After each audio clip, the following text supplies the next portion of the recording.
Pembahagian ungkapan algebra.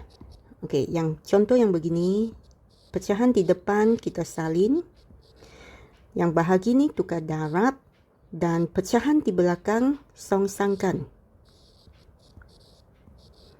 Dan kamu perlu ingat yang ini letak kurungan supaya kamu tahu kalau mau potong mesti satu kumpulan ni dipotong. Tak boleh huruf B sahaja ini dipotong. Okey, jadi untuk soalan ini tak ada apa-apa yang boleh dipermudahkan. Okey, jadi kita gabungkan sahaja 5A darab dengan A tambah B per 3B darab dengan 2A tambah 3.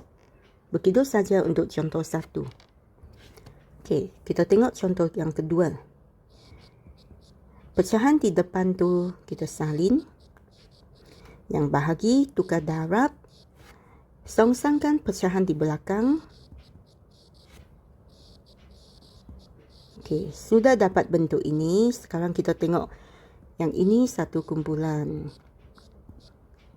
Okey, jadi kita perlu faktorkan mana yang boleh. Okey, yang boleh difaktorkan bahagian ini sebab ada sebutan G yang sama. Okey, kita faktorkan guna bentuk L. Keluarkan huruf yang sama iaitu G. Okey, potong G di sini tinggal 1. Okey, jadi bahagian FG tolak G ini sama juga dengan G darab dengan F tolak 1. Dan untuk bahagian ini pula EG tambah 2E. Huruf E yang sama yang ada di kedua-dua sebutan.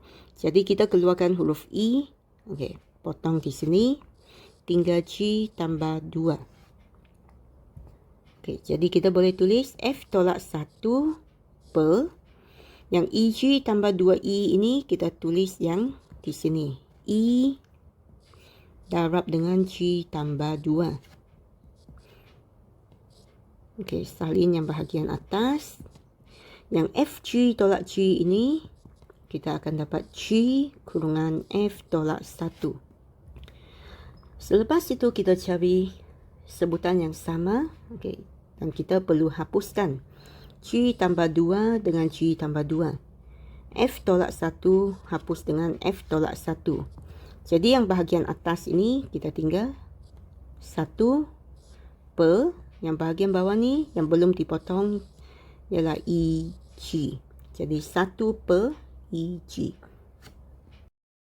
Contoh yang ketiga. Okey. 5A per A tambah 2B. Okey, sama juga yang bahagi tukar darab. Songsangkan pecahan di belakang. Okey, lepas tu kalau ada dua sebutan begini, kita letak kurungan supaya kita tahu dia ialah satu kumpulan. Okey, jadi yang bahagian 3A tambah 6 kita boleh faktorkan. Okey, kedua-dua sebutan ini boleh dibahagi dengan 3. 3 bahagi 3 dapat 1, 6 bahagi 3 dapat 2. Jadi di sini tinggal A tambah 2B. Okey, letak kurungan. Okey, jadi yang ini kita salin balik. A tambah 2B. Yang sini kita sudah faktor. Okey, ingat ada 3 di depan. Baru kurungan A tambah 2B per 2AB. Okey, seterusnya kita boleh hapuskan sebutan yang sama. Okey, yang atas hapus dengan yang bawah. Jadi A tambah 2B sama. Yang A ini boleh hapus dengan A yang di bawah. Okey, jadi apa yang tinggal? 5, 3. 5 darab 3 dapat 15. Yang penyebutnya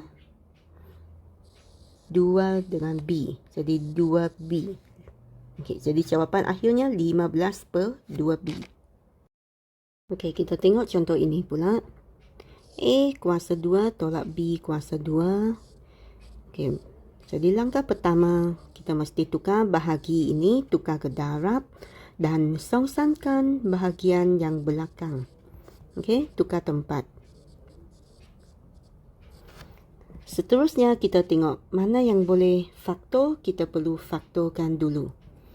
Okey, bahagian atas ni, kalau A kuasa 2 tolak B kuasa 2, kita tak boleh faktorkan guna bentuk L sebab tak ada huruf yang sama.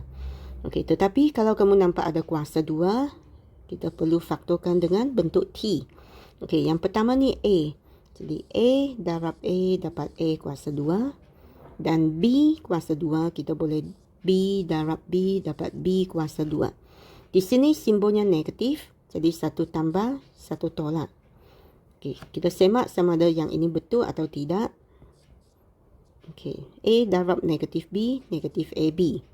A darab B, AB. Jadi di sini kita tambah, AB tambah negatif AB, dia akan jadi kosong. Okey, jadi betul lah sebab di tengah-tengah ini tak ada apa-apa sebutan. Okey, jadi yang bahagian atas ni selepas faktor kita tulis begini. A tambah B darab dengan A tolak B. Okey, untuk bahagian bawah ini 10A tolak 5B. Kedua-dua sebutan ini kita boleh bahagi dengan 5. 10 bahagi 5 dapat 2. 5 bahagi 5 dapat 1. Jadi sini tinggal 2A tolak B. 1B. Tapi 1 tu tak payah tulis. Okay, jadi selepas faktor kita tulis dalam pecahan ini 5 kurungan 2A tolak B. Untuk bahagian ini 8A tolak 4B. Sama juga kita boleh faktorkan guna bentuk L, di mana kita boleh bahagi 4. 8 bahagi 4 dapat 2 dan 4 bahagi 4 dapat 1. Jadi sini kita tinggal 2A tolak 1B. Okey, tulis di tempat ini 4 kurungan 2A tolak B. Okey, untuk bahagian ini A tolak B kuasa 2. Maksudnya A tolak B berulang 2 kali.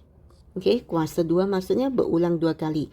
Di sini A tolak B, kedua-dua ni adalah A tolak B. Sebab dia bukan faktorkan. Dia hanya berulang 1 kali sahaja. Lepas tu kita tengok sebutan yang sama, kita boleh hapuskan.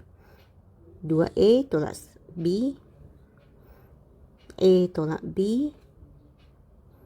Okey, itu saja. Kalau simbol yang tambah dengan tolak, itu tak sama.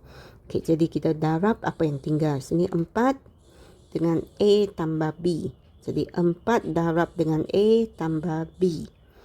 Per. Okey, sini pula tinggal 5. Dan A tolak B. Okey, jadi begitu saja jawapannya.